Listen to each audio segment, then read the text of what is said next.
मैं हूं आपके साथ अनम और आप देख रहे हैं द इंडियन टीवी न्यूज। आइए दिखाते हैं इस वक्त की ताजा खबर। बिजली विभाग के अधिकारी नितिन गुप्ता के कथित बयान को लेकर किसानों और युवाओं ने किया विरोध प्रदर्शन। प्रदर्शनकारियों ने उपखंड अधिकारी को मुख्यमंत्री के नाम ज्ञापन सौंपकर बर्खास्त की मांग की। यहां अब कांग्रेस नहीं भाजपा की सरकार कहकर किसानों को दुत्कारने का आरोप। नारायणपुर उपखंड कार्यालय के बाहर किसानों और युवाओं ने धरना प्रदर्शन किया। इस दौरान पूर्व कैबिनेट मंत्री शकुंतला रावत ने कहा, प्रदर्शन का कारण बिजली विभाग के अधिकारी नितिन गुप्ता का कथित बयान है, जिसमें उन्होंने कहा था कि अब कांग्रेस नहीं भाजपा की सरकार है और किसानों को दुत्कारने का आरोप है। युवा नेता राकेश दायमा और ओम प्रकाश जिंदड़ ने अधिकारी की बर्खास्त की मांग की है और एसडीएम को मुख्यमंत्री के नाम ज्ञापन सौंपा है। प्रदर्शनकारियों ने चेतावनी दी है कि यदि मांगे नहीं मानी गई तो धरना बड़े आंदोलन का रूप लेगा। नारायणपुर से पत्रकार प्रदीप जांगीड़ की रिपोर्ट। प्रशासन होश में आओ, होश में आओ, होश में आओ। किसान एकता जिंदाबाद, किसान एकता जिंदाबाद। यूनियन को बर्खास्त करो, बर्खास्त करो, बर्खास्त करो। यूनियन को बर्खास्त करो, बर्खास्त करो, बर्खास्त करो। नारायणपुर इनको बर्खास्त करो, बर्खास्त करो, बर्खास्त करो। नारायणपुर प्रशासन होश में आओ, होश में आओ, होश में आओ। नारायणपुर प्रशासन होश में आओ, होश में आओ, होश में आओ। होश में आके जनता का काम करो, काम करो, काम करो। नारायणपुर प्रशासन होश में आओ, होश में आओ, होश में आओ। नारायणपुर नितिन गुप्ता को बर्दाश्त करो, बर्खास्त करो, बर्खास्त करो। नारायणपुर इनको बर्खास्त करो, बर्खास्त करो, बर्खास्त करो। नहीं चलेगी, नहीं चलेगी। ये दो निमुसाना का 2024 का सूची देवी 22 को मांगा सर मानते, लेकिन अभी की तो है। क्या करें, ऊपर से कह रहा है मुक्त ना कराएंगे, थाना कराएंगे, टीका कराएंगे। आज भी करे तो क्या करें, किसके ये पोस्टेड नहीं है, बट ये पोस्टेड नहीं है, बट सर अभी तक सबसे पोस्टेड नहीं, पोस्टेड नहीं है। अजी एडीएम साहब, ये पोस्टेड नहीं है, लेकिन हमारे कहने का मतलब ये है, आप किस तरीके से बातचीत कर रहे हैं। आप थाना अधिकारी गए, थाना अधिकारी ने ये बोला कि आप ये बता दो, मैं भेज दूँ किसानों को, आप कब दोगे।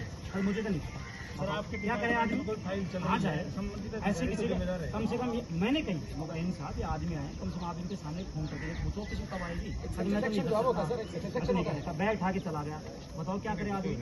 और लगभग सुनो, आप आपके एक्सएन महोदय ने इस बात को मुझे कहा कि 1 महीने पहले बोला, मुझे लिखित में तो खुद कह रहे हैं गुप्ता जी जो है सब जिले के अधिकारी वो कह रहे हैं इसका व्यवहार खराब है। फिर व्यवहार खराब होते तो हमारी एसटेस करने के क्यों बैठा रहे इसको। फार्मर क्या चाहते हैं, उसको दो ही कारण आपका जो व्यवहार है, उसका जो व्यवहार है वो साहब से उम्मीद है आपने हमारे साथ किसानों को मिलेगा, इसके साथ में करेंगे। किसानों को जरूरत नहीं पड़ेगी इकट्ठा होने की, सरकार की क्यों जरूरत पड़ेगी। वो ठीक है, उसको आंसर देना चाहिए सर। उसको सरकार के बिना मतलब से काम कर रहा है, सेटिस्फाई कर देंगे तो बात खत्म। किसान क्यों इकट्ठे होंगे, हम आपसे न्याय की उम्मीद कर रहे हैं, इसको कार्रवाई इसकी सरकार बिल्कुल। हम सब नारायणपुर के आसपास के किसान को अन्नदाता के सम्मान के लिए नारायणपुर उपखंड कार्यालय बैठे हैं। हमारी मांग है कि जिस नारायणपुर विद्युत विभाग के नितिन गुप्ता ने किसानों के साथ जिस भाषा से बदतमीजी से बात करी, उस नारायणपुर के आईन पे ऐसे दुर्व्यवहार करने वाले कर्मचारी पे राजस्थान सरकार कार्रवाई करे, उसको बर्खास्त करे। इसकी मांग को लेकर हम नारायणपुर उपखंड क्षेत्र कार्यालय में बैठे हुए हैं। सबसे पहले तो इस बयान से क्या जाहिर होता है कि बीजेपी की सरकार जब से राजस्थान में बनी है, उससे लेकर के जो उन्होंने बोला कि कांग्रेस की सरकार नहीं है, ये शब्द ये कहता है कि इसका मतलब कांग्रेस की सरकार में किसान को बिजली मिलती थी, ट्रांसफार्मर मिलते थे, सारी सुविधाएं अवेलेबल होती थी, और अब बीजेपी का राज है, तुम्हें कोई सुविधा नहीं मिलेगी। क्या आमजन की सरकार नहीं है, क्या ये जनता की सरकार नहीं है।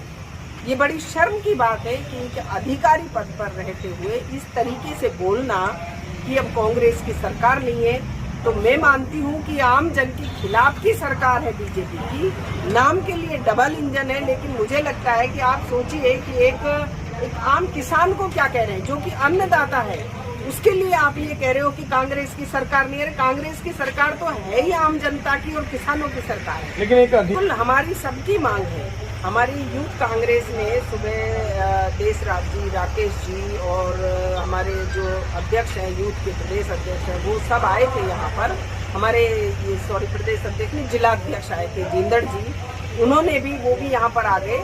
और अगर इस तरीके का रवैया रहा तो पूरी कांग्रेस और आमजन, हम जनता के साथ हैं, किसानों के साथ हैं, कांग्रेसी जन सभी, और या तो उन्हें बर्खास्त किया जाए ऐसे व्यक्ति को यहाँ से, ऐसे अधिकारी को हटा करके कि जिसने ऐसे सस्पेंड करने के काम किए हैं और इस तरीके का एक आमजन को बोल रहा है कि कांग्रेस की सरकार नहीं, उन्हें यहाँ से तुरंत प्रभाव से हटाया जाना चाहिए और उन्हें सस्पेंड किया जाना चाहिए। अगर नहीं देंगे तो हम डिस्ट्रिक्ट लेवल पर भी, और नहीं मानेंगे तो हमारी पूरी कांग्रेस एकजुट होकर के जिला स्तर लेवल पे भी धरना देगी कि हमारे किसानों को ट्रांसफार्मर दिए जाने चाहिए। लेकिन मेरी जैसी बात हुई, अभी एससी से बात हुई, मेरी उनके सीएमडी से बात हुई, तो उन्होंने कहा कि हमने आपके यहाँ जितने जले हुए ट्रांसफार्मर्स थे हमने दे चुके हैं और जले वो भी दे देंगे। अगर नहीं देते तो पूरी कांग्रेस नहीं, पूरी जनता हमारे बानसूर विधानसभा क्षेत्र के इनके खिलाफ एक आंदोलन करेगी। कि 1 जून का महीना, सिर्फ 1 महीने का अगर आप रिकॉर्ड उठा करके देखें तो किस तरीके से गोलियां चलाई जा रही हैं, किस तरीके से मर्डर किए जा रहे हैं। और जब हमने इसी सुविधा के लिए हमने बालावास में थाना खुलवाया बांसदयाल में थाना खुलवाया, तो उस थाने को चेंज कर रहे हैं। अरे भाई, कानून व्यवस्था किस तरीके की ठप पड़ी है, इसके लिए आप और थाना खुलवाइए ना। हमने डिप्टी ऑफिस बनाया, अब जो बांसदयाल थाना था उसकी नफरी आधी ले जा करके कराना में रख दी, कराना में चेंज कर दी, अब आधी 2 हिस्सों में बट गई। बानसूर के थाने पर जो अधिकारी, जो पहले सब इंस्पेक्टर्स लग रहे थे, जो और एएसआई लग रहे, वो सारे अब कम कर दिए गए, अब एक ही है वहाँ पर। तो मैंने तो पूछा, मैंने कहा भाई क्या हो रहा है, तो ये कह रहे एक ही है यहाँ पर। अरे नफरी बढ़ाइए, हमारे काल में कम से कम और तो थी, आप गिन के देख लीजिए कितने हैं, रिकॉर्ड उठाइए। और पुलिस थाना खोले, चौकी है बानसूर में, उस पर कोई नहीं बैठ रहा है, एक आधी लगा रखा है, वो डिप्टी साहब की हाजिरदारी में लगा रहता है कि चाय पानी रन। ये पूछा जाए डिप्टी किस लिए यहाँ पर खुलवाया गया डिप्टी ऑफिस बानसूर में, कि पूरा नारायणपुर एक कर दिया हमने, पूरी बानसूर विधानसभा को एक करके डिप्टी का ऑफिस खुलवाया। और डिप्टी साहब कहाँ रहते हैं, वहाँ आम जनता जाती है, अगर कोई रिपोर्ट दर्ज कराने जाता है डिप्टी साहब के पास, कोई शिकायत लेके जाता है तो वो मिलते नहीं है, वो तो घर पे है, पता नहीं कहाँ पर है। तो ये डिप्टी साहब किस लिए लगाए भाई, ये कानून व्यवस्था को सुदृढ़ करने के लिए लगाए। अगर काम करने के मूड में नहीं है, वो सिर्फ गाड़ियों को चालान करने के लिए है क्या? वो तो गाड़ियों को चालान करना छोड़े, नहीं दूसरा डिप्टी लगाइए जो कानून व्यवस्था को संभाल सके, जो बानसूर की और नफरी बढ़ाई जाए यहाँ पर। और किस तरीके का बीजेपी के राज में ये एक गुंडा राज यहाँ पर बानसूर में बना हुआ है, बड़ी शर्म की बात। महोदय से क्या बात करेंगे, वो तो खुद ही विधायक है, तो खुद करें, इसको संभाले इस व्यवस्था को कि अव्यवस्था हुई पड़ी है। 2 साल होने को आए हैं, बानसूर में किस तरीके से किसान को ट्रांसफार्मर नहीं मिल रहा है, किस तरीके से एक आम आदमी मारा ऑफिसों में चक्कर काट रहा है, पुलिस व्यवस्था ठप है, नफरी बढ़ाए। उनको सिर्फ चेंज करने का काम है कि वो थाना चेंज कर ले, उसी पे उसको दम लेना पड़ेगा। अरे और थाना खुलवाइए ना, उधर भी खुलवा दीजिए, रामपुर में और खुलवाइए, आप और जगह खुलवाएं। तो ये थानों को चेंज करने की बजाय आप नफरी बढ़ाएं, और थाने में नफरी बढ़ा करके अगर थाना खुलेगा तो पुलिस वाले बढ़ेंगे, पुलिस बढ़ेगी तो कानून व्यवस्था सुधरेगी। तो ये काम करने चाहिए, वो खुद करें। बानसूर विधानसभा क्षेत्र के मालिक हैं, तो हम तो उनको भी यही कहना चाहेंगे कि कृपया करके पुलिस व्यवस्था पर ध्यान दें, नए थाने खुलवाएं, जिससे पुलिस नफरी बढ़ेगी, SHO बढ़ेंगे तो कानून व्यवस्था सुधरेगी। अब आप देखिए कि हमारे लिए तो बोल देते थे कि साहब ऐसे कर रहे हैं, मंत्री के आदमी ये कर रहे हैं, वो कर रहे हैं, लेकिन हमारे आदमी ने कभी भी आज तक कोई किसी तरीके का कोई कुछ ऐसा कार्य नहीं किया है। लेकिन जो अपराधी है उसका कोई जाति धर्म नहीं है, लेकिन उन लोगों को अब कंट्रोल में तो करें, सरकार कंट्रोल में करे। बीजेपी की सरकार तो किस तरीके से पूरे प्रदेश की, देखिए आप, चैन स्टैंडिंग घटना हो, लूट की हो, चोरी की हो, बच्चों के साथ बलात्कार की हो, तो ये सारी घटनाएं पूरे प्रदेश में जब से बीजेपी की सरकार बनी है, और उसी टाइम से बानसूर में भी ये घटनाएं बढ़ती हैं। ये आज किसी से छुपा हुआ नहीं है।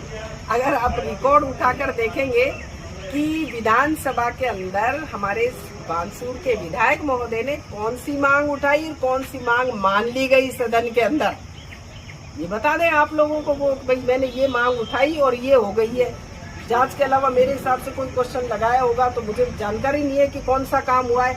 अभी अपने बस डिपो की जमीन जहां अमानतित हुई है, वहां बस डिपो का काम अधूरा है, उस काम को पूरा करें। जो कांग्रेस सरकार के जो काम थे उन्हें ही पूरा कर लें, उनके उद्घाटन कर लो, उन्हें पूरा कर लो, उनकी जांच कर लो कि कहाँ पर है।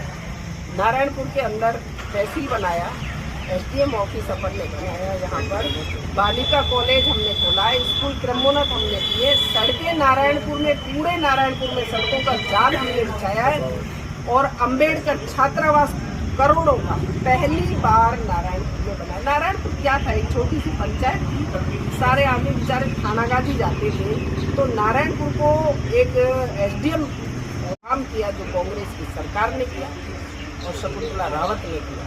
जो भी विकास हुआ है, बानसूर में इतने वर्षों में कॉलेज नहीं था, वहाँ भी कॉलेज की बिल्डिंग बन गई है, नगर पालिका बन गई है, बड़ा अस्पताल बानसूर और नारायणपुर दोनों के बीच में ट्रोमा सेंटर बन रहा है, जो कि आज की महत्व की आवश्यकता है। एक्सीडेंट घटना दुर्घटना कितनी हो रही है, आप तो उन्हें सुचारू रूप से चला लें, यही हमारा लेकिन बिल्कुल मैंने बोला है हर बार जब भी प्रेस कॉन्फ्रेंस हुई है या कोई प्रोग्राम हुए उसमें मैंने बोला है, और आज भी आपके माध्यम से बोल रहे हैं कि धूपसेड़ा में जिस तरीके से वहाँ पर जो भी धरना दिया गया, हत्याकांड हुआ,